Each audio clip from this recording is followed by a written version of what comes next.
Community organizer and activist who unapologetically speaks out for fair trade, women's rights, sustainable development, and equality.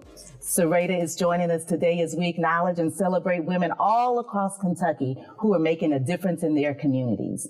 Unapologetically Woman, Soreyda Benedit-Begley, that's you. Welcome to the show. Wow, that was quite the introduction. Well, you are doing phenomenal work.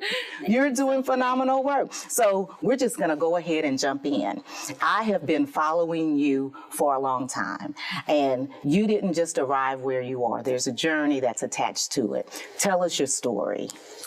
Okay, where would I begin? I started in Honduras. That's where I'm from. And Honduras is Central America. So I'm technically Latino. I'm what is called Afro-Latino, which is a Black Latinos. We do exist. There's a lot of us. Rarely spoke about, actually. But I started in Honduras, and I came to Lexington because my husband, he's an archaeologist, and he was doing research over there. We got married and ended up here. And 21 years later, yeah. But your story is not that simple. Your story talks about working in sweatshops in Honduras and getting your beginning there with fashion in the fashion world. Tell us a little bit about that so that people learn more about you as a person. Oh, sure. Okay, we'll talk about that too. Honduras is very well known for being a place where there's a lot of manufacturing of clothing. And that started in the late 80s, and it just exploded all over the country, and particularly in my hometown, in Puerto Cortes, because it's a port. It's very close to New Orleans. It's the closest point between Honduras and New Orleans, so the exports are very common to come from there. And like any other girl in my community, you go and try to figure it out how to generate income for the family. I come from a very low income family. I have 5 siblings, and my mother was a housekeeper mainly, and she did everything that she could to provide for us, but it was very difficult, so we always had to think about ways that we can help the family. So I did that. I started working at factories when I was 14, and it was very tedious work. We work usually 7 days a week, from 7 in the morning until 10 p.m. at night, and we usually get paid like $30 per week. Wow. And it was very intense. The supervisors were very strict and, verbally abusive, and just all the terrifying things that you have heard about these places. Yeah, that was it. But I didn't think much of it because that's how life was for us. I'm half indigenous, half Black.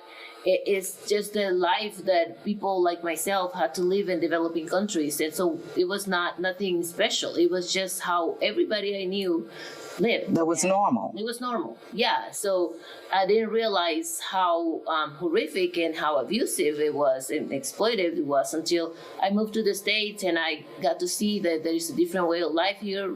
Human rights are, considerably respected compared to how it is in places like Honduras. And I started speaking about these issues because my husband, he invited me to come to talk to his classes. He's a college professor. And I started doing research and started seeing the profits that these companies made off of the labor of so many impoverished people all over the world, and I just became enraged, and I've been outspoken ever since, and I won't stop until things change. So where did you find your love for fashion? It seems like I learned that maybe you had asthma and you weren't able to be out as much, and so you used some of your time to develop some of your interest and dreams. Yeah. So I always loved clothing, always loved making things, and ever since I was a little girl, I would just make little wearable pieces. I had one doll growing up, and I would just use whatever materials I can get my hands on to be able to create the pieces that I imagine. And I was never exposed to the fashion industry. I didn't even know that the fashion industry existed as a whole. It was just my creativity bursting out of me. And when I was 13, I entered a sewing academy, and those are places that train people to learn the skill of sewing and understanding materials, making patterns, and using a sewing machine. And I wanted to learn, like I always wanted to be able to do clothing and wear it. And so I did that for a year. And then I went back to regular school and also started working in the factories.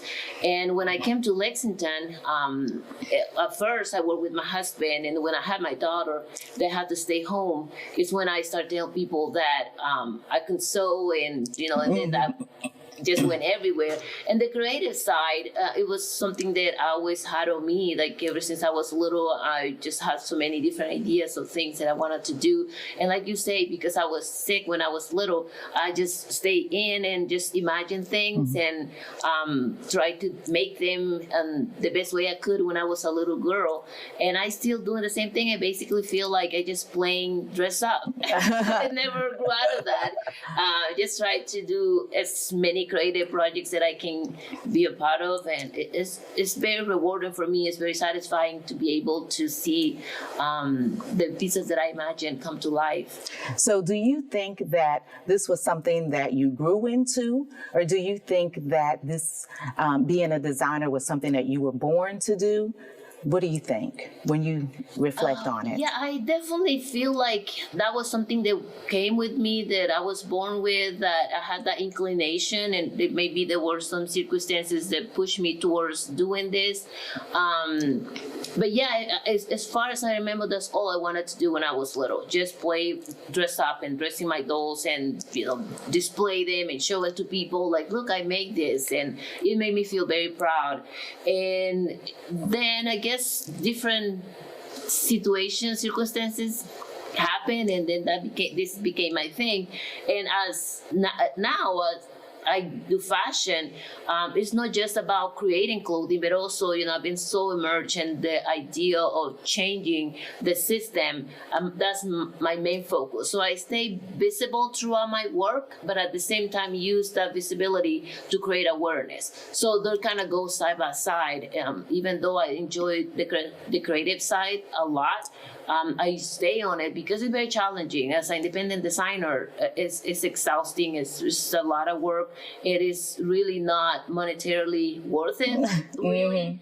But I do stay on it because I feel like I'm in a mission. And so I would love to be able to just make a living out of as designer, but it's so challenging. We had to compete with mass production made on sweatshops. So, yeah.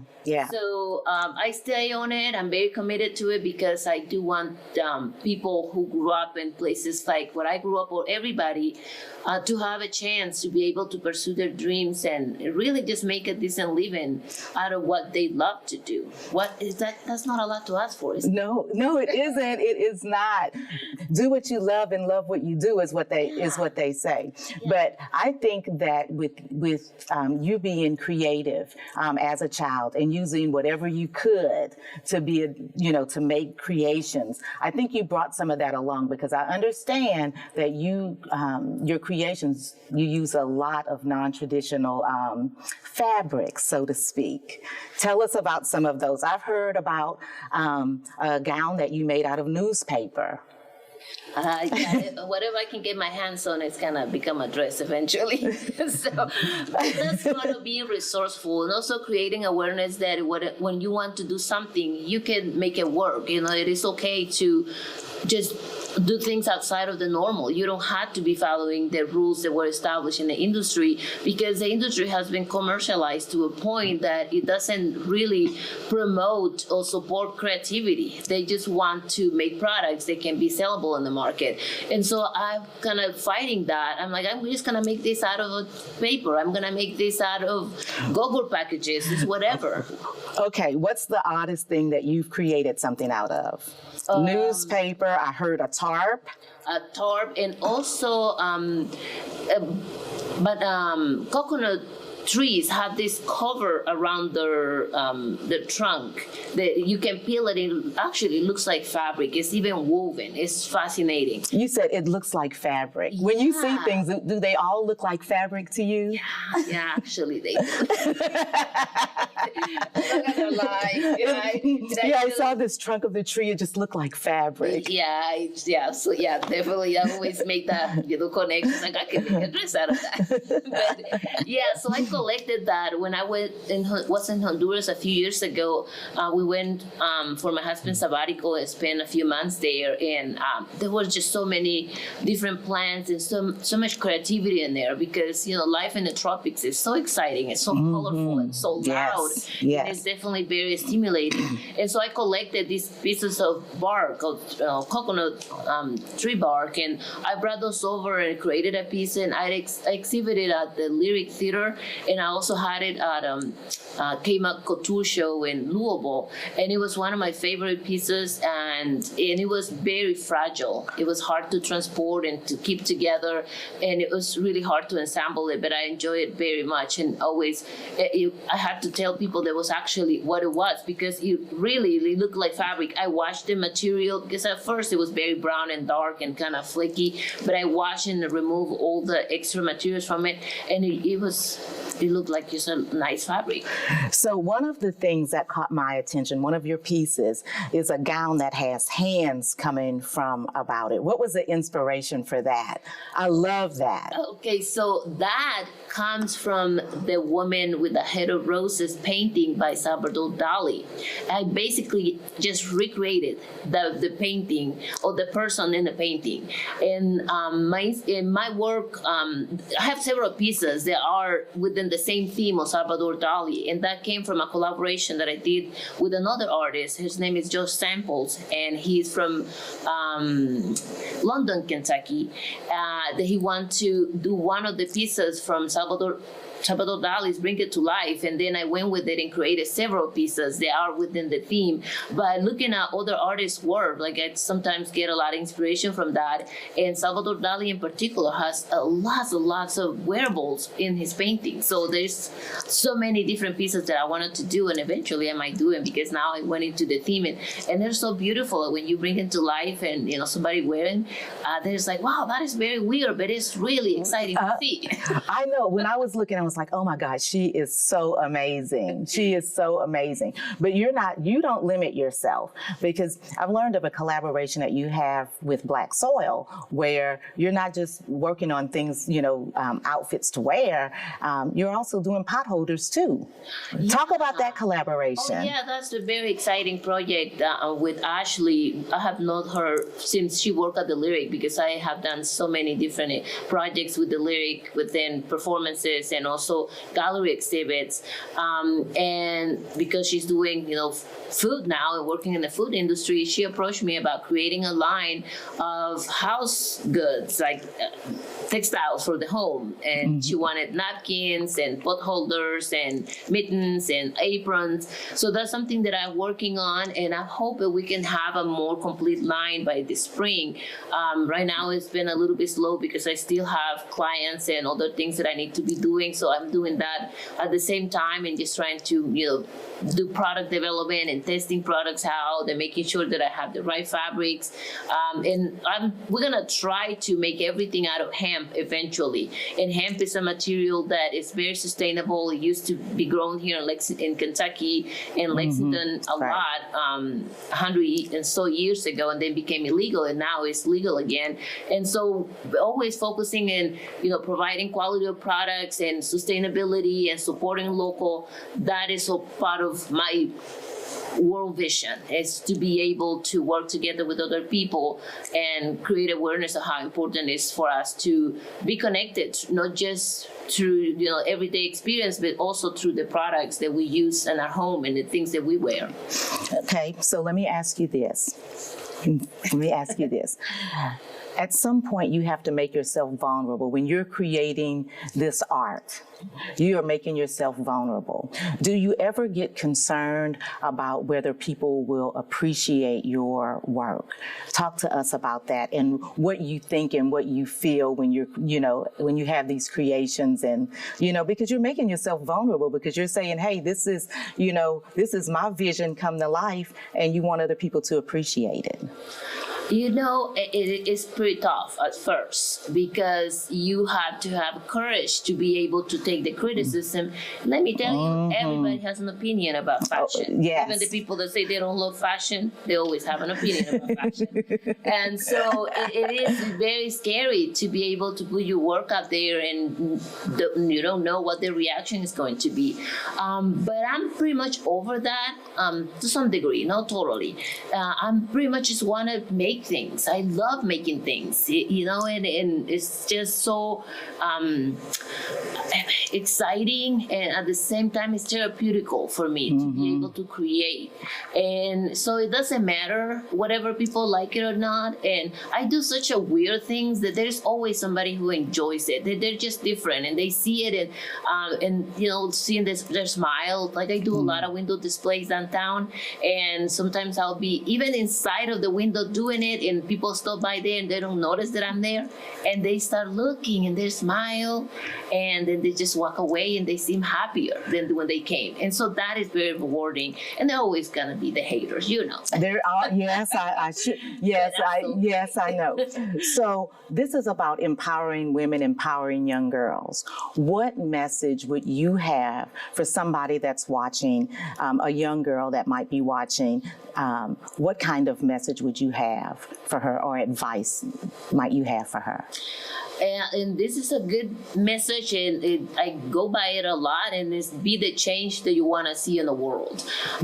It is sometimes easy to just complain and criticize whatever is happening out there, and it is important to speak up on issues, but at the same time you have to take action, and you have to go out there and do the things you want to see happening, things that don't just kind of magically happen. And so having the courage and the vulnerability to be and take risks and take chances and just go for it and see what happens. The worst that can happen is that things are not gonna work out, and still you're gonna learn something, because sometimes we learn more from our failures than we learn from our success. And so just go out there. Well, that's what I was gonna ask you. How many times, because people think when they see people in certain positions, they think that they just arrive there, and we know that that's not how that happened. How many times have you failed in your lifetime, and what made the most impact, that failure that was most impactful or most memorable for you? I was invited to do an interview for Project Runway the 4th time that I applied. And I have applied for Project Runway 14 times. Wow. And so the 4th time that I applied, I was invited to go to Atlanta and do an interview. And because I do very conceptual work, it's not very commercial, or something that you will even imagine sometimes seeing at a department store in a clothing rack. They were brutal. I mean, they just went after me. They say that it didn't make sense, it didn't look cohesive, that it was just all over the place. They really didn't see my vision as a designer, my point of view. They say the construction was amazing. But that had to be tough. It was tough. It was really tough. It was really tough. I feel humiliated. I feel embarrassed, and I feel just, horrible. But they say, well, no, you have potential. You have a lot of creativity. Just about getting all your ideas together, and that's what we want to see. Is we want to recognize you as a designer. And it was really hard, and I was almost in tears. And there were some very well-known designers over there. Michael Knight, who, he passed last year, who I adore as a designer. He's just such a good person, and I respect him. He was very kind, but he was very also forward, about what he saw. So that really was crushing. But even after that, I kept applying. I applied 10 more times. And I haven't gotten big yet, but it's just. Are you going to apply again? If they ever come back, I will. And I do have my reservations with the show and the format and all that. I'm not that type of competitive person. I like to compete against myself, but not against others. But I feel that having that level of visibility can be impactful, because how many times people have heard of sweatshop workers who make it to the industry at that level, and so it's very exciting. But I definitely keep applying. It's not I can't help myself. Every time they come out, I'm gonna apply, and it doesn't matter. So I'm in my 14th time now. Well, don't ever take no the first 13 times or the first 14 times. Exactly. Keep it moving. Yes, I will. Okay, as a woman, how does that affect the design world? Are there any specific challenges? Does gender play a role in anything in the design world? What do you think about that? Absolutely. Most of the people working in the industry, I think it's over 75% are women, and only 25% of the people in the top position in the industry are women. So there is this imbalance where there's so many of us working in the industry, but we rarely make it to a level that we are able to make the big decisions and really, impact the industry. So most of the women in the industry are working in factories or working as models and retail. So there is that imbalance. And also when it comes to objectification of women by the industry, we have known that some campaigns have been just so disturbing when it comes to using women basically as objects, the way you display the clothing and have no respect for their dignity or for whatever else they are, like their essence or what they're interested in, their humanity or those kind of things. So there's very disturbing about the industry. Racism is very strong and it's been addressed slowly, but that has been a huge issue where, they usually will pick one model for a show and that will be enough. Like we already have one and we don't want You've met my quota. And also our point of view as designers and artists is not so respected in the industry. We see a lot of cultural appropriation and people making millions out of it, but when ourselves want to present our work, it's not appreciated.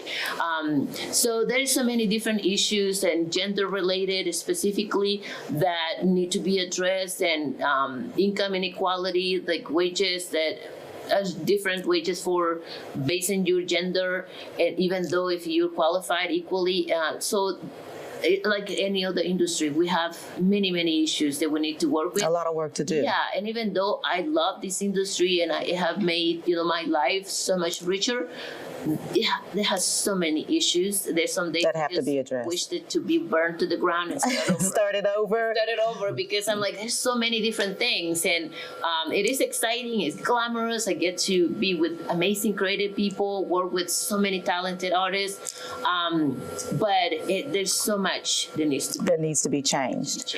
But one of the things that you said just a second ago that kind of stuck with me was I'm competing against myself, and so you are an amazing hype woman for other women. You are always hyping up another woman's success and celebrating their accomplishments. Why is that so important for you? Supporting each other, it's not that hard. Really, it is enjoyable. It makes life so much easier. But you're also reaching back and bringing people with you. Madison Jones. Talk to me about the success that you've had, or that you've helped her with, because nobody gets anywhere by themselves. And the thing that I like learning about you is that you're not just going forward with your group, you're reaching back and bringing people with you. And now she's working internationally. So why don't you tell us about that experience? Yeah, oh my gosh, you did your homework. Because, Madison, she interned with me, 7 or so years ago, maybe more. And she started as a model, and she modeled on several shows, not just for me, from other designers. And then she's like, I actually would like to become a designer. And she started putting together her portfolio. And she has a little bit ideas of sewing, but she started coming to my house in the evenings, and so we did several pieces, put her portfolio together, and then she applied for the Fashion Institute of Design in New York, and she got accepted and moved there. And then, I mean, I see her going to Paris, going to LA, going I don't know where. So How does that feel, knowing that you had a part of that? You were teaching her in your home. I mean, I just feel so proud and so amazed, like, you know, how with doing something so little, somebody can just become that. It makes me tear up even thinking about it, because I haven't been in touch with Madison in years. I think I haven't seen her probably 6 years, but I've seen her on social media, and That's because she's so busy amazing. flying here and there and doing all of that. Like, girl, I'm not gonna bother you. Go on and do your thing, and we eventually maybe cross paths again, and that'll be all good. But yeah, she's particularly talented and very driven too. You know, so it's very exciting. Okay, let's switch gears. You're a mom. You have 3 children. How do you balance everything that you are doing? Because I wonder when you ever sleep. That's what I wonder. But as a mom, how do you balance the responsibility of being a parent and being present and all of the other things while you're a designer and you're fighting for other people's rights? And, you know, how does that work? Oh, well, it is kind of strange, because I don't even feel that I separated from, you know, everything that I do every day. Everybody is involved, and that includes my kids. So it's been hard at times, but it just, you grow with them, and they, you know, they teach me so much. They're part of what I do. My kids model for our shows, and my husband is very supportive. He works a lot from home. He's available and accessible, and he even jokes that our kids grew up doing fashion things like shorts. Like, you have to go and, you know, model this, model again, or you have to try this on. Like, sometimes even my sons, like, you have to come over here and try on this dress, because I don't know if it's this person, and I want to see you. And they don't care. They're like, okay, whatever. But they're very creative, and it's just part of their life. That has been their life, to be involved. And at some point, I did step back and decided that I need to really focus a little more, or a lot more, and the kids for a while. And so when I stepped up from the collaborative, the organization that I started with some other artists in here, that was mainly the reason. It was just I wanted to be there for my kids, because my daughter was becoming a teenager, and she, you know, just needed more of my time. And I needed also to be connected with her, because she's so sweet and creative and has so many ideas. And so it is challenging, but like I say, we're growing together. Does your daughter take advantage of your skills? Does she like to She does. She does. Is she looking for a new outfit every time you turn around? She is. Yeah. If she had it her way, I'll be just making clothes for her every single day, and she'll have a rack full of clothes that she would just put on and walk around the house on it. My girl. Yeah. Give her what she wants. Whatever she wants. Like, give her what she wants. No, she's really sweet and very creative too, and I love seeing her get dressed, and she enjoys, you know, clothing, which that's what I want her. That's what I want everybody to enjoy, clothes and getting dressed and being out there. And even if you're introverted, but, you know, just being comfortable with the skin you're in, and, you know, putting clothes on that you are satisfied with, and that you don't feel that you're wearing it to satisfy anybody else. That it's just the stuff that you really like, and that's what you're gonna do. So yeah, my daughter loves clothes a little too much sometimes, but she's very good shopper. Like, she buys a lot of vintage clothes, and I remodel for them, like starting up, you know, taking apart and building back together as she wants them. And she actually designed a clothing line that we eventually would like to continue. It was really good. She's very much about gender neutral, like clothing that everybody can wear. And so we want to get back into that. Oh, that's exciting. Very exciting. What do you hope your kids learn from you? That you can just decide why you want to be or who you want to be, that you don't have to compromise or try to fit in to satisfy anybody else, that you might have some crazy ideas that other people will see as nonsense, but you never know. I mean, we still have so much to learn, so much to create. There's so many needs in this world that need to be satisfied, that you never know if you're gonna be the person who's gonna come up with that crazy new idea that's gonna solve, you know, some huge problem that we have in society, or maybe a problem that hasn't even happened yet. So just don't limit yourself and be bold and try things. That's what I want them to know. do, and they pretty much do to some degree, honestly. Like, they're very bold, very out there. Well, they have a great role model. That's for sure. For sure. I hope so. Well, let me ask you, do you think that you've ever had to conform to societal pressures because of your identity or your femininity? I have had sometimes felt pressure, definitely, especially when I first moved here, because I didn't understand the culture. So I grew up in a Garifuna village, which is an indigenous group in Honduras, for a while. I lived there from when I was 7 until I was 12, and then from when I was 20 until I got married. And it is matriarchal society, so women's role in the community is not limited at all. Like, women go hunting and fishing and work in the fields and do everything that the male counterparts do. So I never felt that I had to do specific jobs, like in the house or outside of the house. And when I first came here, I saw more of a very rigid, separation, that if you were to be seen doing certain things, that is not so much like accepted in a way, or not accepted necessarily, but not understood. And so I started to feel pressure to be just more feminine and to behave and look in certain ways. And I always like to look a certain way, but it was just because it came from me. I didn't feel from the outside anymore so much. But I when I first came here, and because, you know, I was a new person, I was an immigrant, and my husband took me around with people that wanted to make connection with me, but at the same time they were not so familiar with somebody like myself, because, you know, I'm a Black Latino, and so it's like, speak Spanish. That is so weird.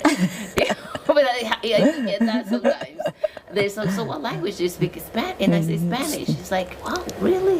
That's so strange. But so yeah, there was that really a different time for me, and I went through it for several years. I would say it at least took me, I mean, 7 or 8 years to feel like myself again, where I really can be and do whatever I want without feeling that I'm gonna make a mistake and make somebody unhappy.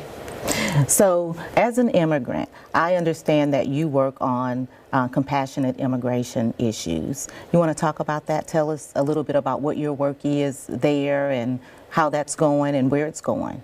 Yeah, well, basically what I try to do is present a positive image of who we are as immigrants, because there is so much propaganda out there in a country of immigrants, ironically.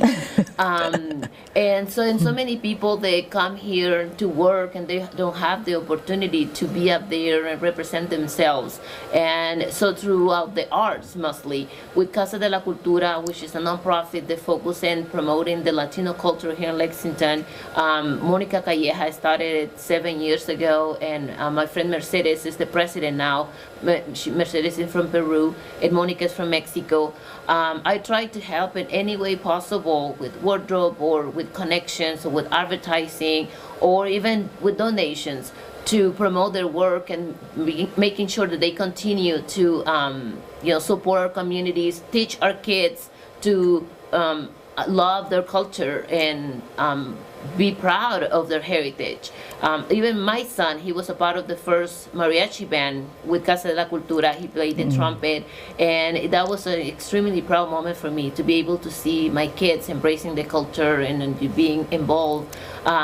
So mainly through that, and I have a platform on social media, so I try to also create awareness there and be constantly saying how proud I am of being an immigrant, because sometimes people will think that you have to hide that or you shouldn't talk about that. That is just something bad. It's like, I'm extremely proud of being an immigrant. I have to learn so much to be able to thrive in here. It really made me a much stronger person, a better person, because I respect other people's struggles. I understand how new beginnings are so hard. Right. And I'm not for 1 minute I'm ever not proud of being an immigrant. And that's what I want all the other immigrants that are here, also especially Latinos, to feel that I'm not taking anybody's space here. I'm meant to be here, and I'm going to be the best that I can be here. You absolutely, but that's not all you do. Let me read a quote that I read from you. For so long, we've been ignored, dismissed, sabotaged, blackballed, exploited, unfounded, and defunded. Yes. Talk to me about the work that you're doing with equality and for women's rights. Well, I do a lot of connections and helping with grant writing if I can, especially with Latinos in our community, and even delivering food if that's what it takes, just whatever it takes. So giving somebody a ride, just those little things that might be not important, but if somebody has to go to an appointment for a job, or if they need, anything like that, those little simple things, everyday things, they're no major. I'm not really reinventing the wheel, doing amazing, incredible things that are worth it or anything like that, but just everyday actions with our community to make them feel that you're welcome and you're loved and you deserve respect. That's what mostly I do, but also, like I say, working in organizations, like I've been in boards and been in committees, trying to have a voice for my community, for our community, because we're one community, but just some groups are not represented. But it's very common for our work or our culture to be seen less than, and I just want them to, all people in my community to feel that no, we're just a little bit different, but that's okay. That's what makes us so special. We all are unique and special, and yeah. Absolutely, I certainly agree with you. So we know that there are a lot of challenges. There are a lot of challenges with everything. On any topic, there are a lot of challenges. What do you think that we're getting right in Kentucky when it comes to equality and equity? I have seen changes, definitely. When I got here 21 years ago, you will rarely see any material translated to any language. And now it's very common, really, very common to find paperwork, especially from organizations that work directly with the government or other nonprofits doing important work with minorities and immigrants. You'll see material in Spanish or in French very often, and that is extremely exciting. I see that's progress. I also see a little more representation, and in a way, thanks to the Black Lives Matter initiative or campaign or movement, I feel like we as Hispanic or Latinos also benefit from that. So we owe a lot to Black Americans for the work they have been doing, because we in a way benefit. There's a trickle down progress that comes to us. And so I always also promote solidarity between us, because we're in a struggle together. And if we work together, we can achieve so much more. And that's been some progress. There's been some progress that I've seen. Like there's been so many more papers in Spanish. There's several coming from Louisville, and a few government officials that we have. Marta Maria Miranda in Frankfurt now, and which is so exciting because she's just being amazing. So those things, that like make me feel hopeful. And I think that being hopeful is if you don't have hope, I don't know what you have. Exactly. But you mentioned, and you were talking about the Black Lives Matter movement or campaign initiative. What were your thoughts when you saw the whole gamut of people, white, black, Latino, all out walking and marching in solidarity and working together for one cause, really? It's pretty exciting, and I know that sometimes this impulse they wanted to be a part of that makes people go up there and be in the streets, but I want also the same energy to be taken somewhere, to the boardrooms, to the banks, to the You got to have both sides of it. Exactly. And so I'm looking forward to this pandemic to be over, just for it to be over, but at the same time to see how can we regroup as community and come together and start working and creating that substantial change that we need to see in our communities. Because throughout the pandemic there has been so much education, so much information put up there about inequality, and it has been obvious that the impact of economic inequality has been devastating in our communities. I mean, the Native Americans, Latins, and African Americans have been disproportionately impacted by COVID-19, and that has to do directly with income inequality. There's no access to health care, there's no access to preventive care, and then that's what we see. So it's like, after this is over, I want to see action. Walking the streets and all, it is very powerful and it's very exciting, but let's move on to what it really is gonna make this a better world for all of us. That substantial change, long-term, systematic change that needs to happen. Okay. Behind every successful woman is a tribe of other successful women who have her back. What do you think when you hear that? Praise it. Yeah, definitely. That is absolutely true. No doubt about it. That for women, or for everybody, working together is just the solution to so many issues. I mean, like when you were asking me about being confident about putting my work up there, like, I post a photo and there's all the ladies of NTO commenting and giving me a like and sharing. I mean, it is just so exciting, and that makes you want to do more things if you have that support network of people behind you. And I've been very blessed to be welcomed to NTOO, which is this network of women of color here in town. Tanya Torp got that off the ground. She's amazing. What can you say? Yes, she does.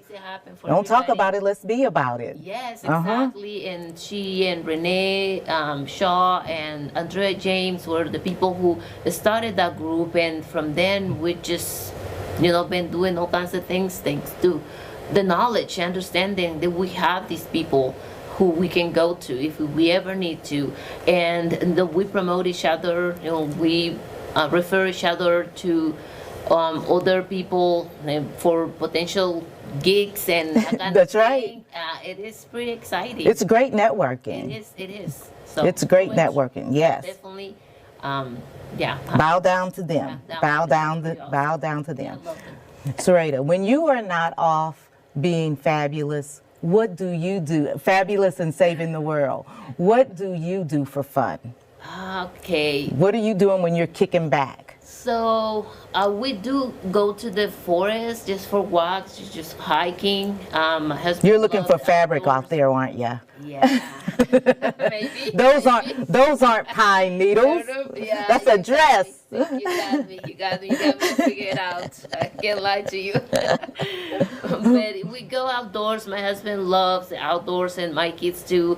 I love gallery exhibits, and I have come to realize even more after during COVID, like that is just one of my favorite things, to go and see art, see my friends' artwork, and have some snacks and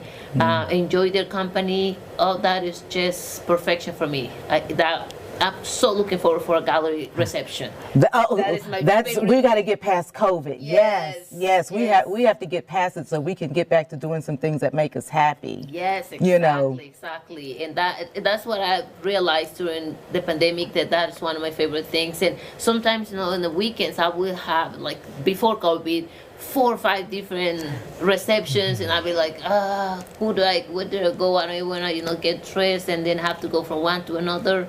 But I would go anyway, even though it would be hard. And then when I got there, I would enjoy it. But it sometimes will be overwhelming. But now that we don't have any, I'm like, now you're missing it. I'm dying over here. Yes. I miss it, but yeah, I love that. So I do those now. I've been working a lot. I just have so many projects that I would like for them to be very advanced when the COVID's over. What do you wish that people knew about you that they don't know, that you don't share with us? Oh my gosh, I'm just so up there. I don't think, really, you don't have any secrets? Oh my, I don't. I guess maybe my kids wish that I wasn't so transparent in some things. They're like, oh my gosh, that is oversharing. Stop it. I don't really. I mean, they're just, I guess, family things that are related more to my siblings and to my life growing up, that and they're not necessarily relevant to anybody. It definitely shape up who I am as a person in a way. Right. But other than that, I'm very much an open book. Who have you gained your inspiration from? And not just when it comes to designing, but when it comes to life's work and being a mom and everything that goes into that. Who inspires you? There's so many people in my life that have some way or another contribute to me being self-aware. I think that is so important, is when you become self-aware of the good and the bad, and especially of the bad, and you think, oh, I need to change these things. And not always have been people who have treated me well. Sometimes have been people who have treated me badly. So there's so many different influences in my life.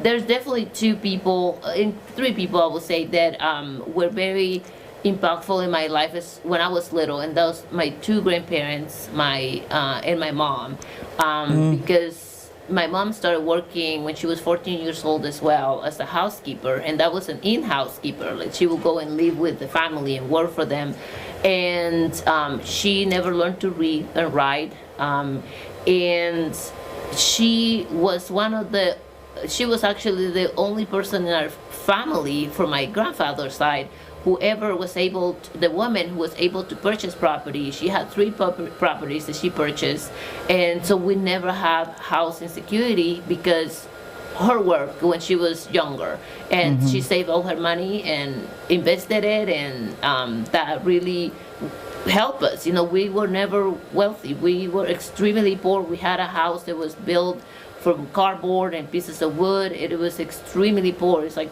those things that you see in documentaries. But we had this, it was ours, and that definitely was very powerful for me growing up, to be able to build and have access to things that you know they belong to you, and then that gives you that confidence and security that every child, I feel, deserves and should have. So as moms, we are always given advice. I give my children advice. I know you give yours. What kind of advice did your mom give you? My mom was just big. Like I say, she would never cut corners. Like, she was just very rough woman. She would do things like, if it, like one thing that I remember is like, if I would come crying and fussing about something that somebody did to me at school, and she was like, oh, it's not like you're a golden coin. That's like everybody's gonna love you. Those kind of things. That is like, just would we say that she was keeping it real for you? Keeping it real. Yes, she'll keep it real. Yeah, that was her style of just. And she had a lot of things that she will say that it's hard to translate it to English because they don't make sense. They have those sayings like jokes and quotes and poems. They don't translate well. Translate so good, but yeah, she was very much cutthroat. And when it comes to my kids, I we talk a lot. Like all of us talk so much. Right. Yeah, with each other. We're always together. And so we're always talking. It's not necessarily giving them advice, but just kind of giving my perspective of different things that they want to know about. Like just being there. Just conversations about different topics, and yeah. Okay, so radio host, you do that too. Talk to me about why is it important for you to be, you know, in all of the different places and spaces where you are, and the influence that you have using your show? Well, you have noticed that I like to talk. Yes, you do. Okay. I do. Check. Check. I've always been a talker. Like if I have an idea or an opinion, it will just come out. I can't help it. It just bursts out.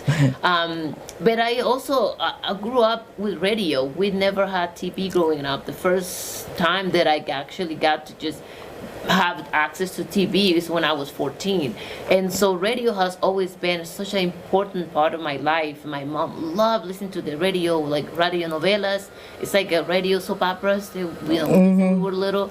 So that's just so natural to me. The industry or that medium is just, I feel comfortable with it. And the Arte y Aparte, the show that I started with my friend Mercedes Harn, in Radio Lakes, it was focused on giving voice to artists, or giving a space for them to talk about their work and their aspirations, and just also being present in our community as leaders in their field. And we not only focus our program in artists, but we also have just guests that did all kinds of different work with the community, from lawyers to realtors to teachers. I guess anybody who could speak Spanish, they will come to our show because it was in Spanish. And we did it for almost 3 years. And right before COVID, I was taking a break from it because I was planning this big fashion show. Then it didn't happen, and we had to postpone. And then after COVID, it was not the same to try to do it like remotely. But I definitely wanted to go back to it. It's very humbling to have the opportunity to hear people's stories. Like I learned so much about people that I have known for years, and when we got the opportunity to sit down and talk to them, they will open up and tell us, how they started, and what they want to do in the future. And it's very also inspiring to be able to hear other people's stories, and that's what I love about Arte y Aparte, and I'm looking forward to getting back to it again. I know I always think that other people are far more interesting than I am, just learning about other people. And so one of the things that I learned about you is you're a dancer. Ha ha. I like to dance so yeah. So when you're dancing, what are you listening to? I'll listen to salsa a lot, merengue, bachata. I love Earth, Wind and Fire. I love their music. I love Bob Marley. So just always jamming to something, and then I'm working, and always listen to music. When you're riding down the road, is your music up in your head bopping? Oh, it's so loud. Like when I'm in my car by myself, you can hear from all around the music, because I play it so loud. I always listen to music. I love music, and that's also part of my culture, because the Garifuna people are known for being such a dancers. People travel to Honduras to visit, and you will hear about the Garifunas and the punta dance. Like that's the traditional music of the Garifunas that is internationally known. So growing up, it was just everyday life. You moved moving, and also in Honduras. So I don't know if it's like that in all Latin America, but if you go to the market, anywhere you go, there's music playing, and it's playing loud, and there will be people who just burst into dancing right there. Just start dancing. Yeah, and so it's very common. It's part of our culture upbringing, I guess, to dance. It's just so liberating. Well, I love to dance, but people laugh at me because I'm just moving. It makes me happy. Yeah. I need to learn how to do the salsa though, but that's some quick moving. I'm telling you, that's some quick moving. I've tried that and that didn't work out for me. Yeah, well, I think there's gonna be a salsa class going on with Casa de la Cultura. I'll send it to you, so you might be interested. It's gonna be remotely for now, so you know people. I can do it in my do it in my living room and be okay. It'd be totally cool. You don't have to try to keep up with every step, but yeah, I love dancing and I love watching people dance too. It's exciting. So what's next for you? What can we expect from Soreyda next? Well, I'm about to start school. I'm going to college. I'm going to be a freshman. Are you going to be at the University of Kentucky? No. First, I'm going to BCTC. Okay. I'm going to start classes in May with the goal of having enough credits to transfer to Berea College.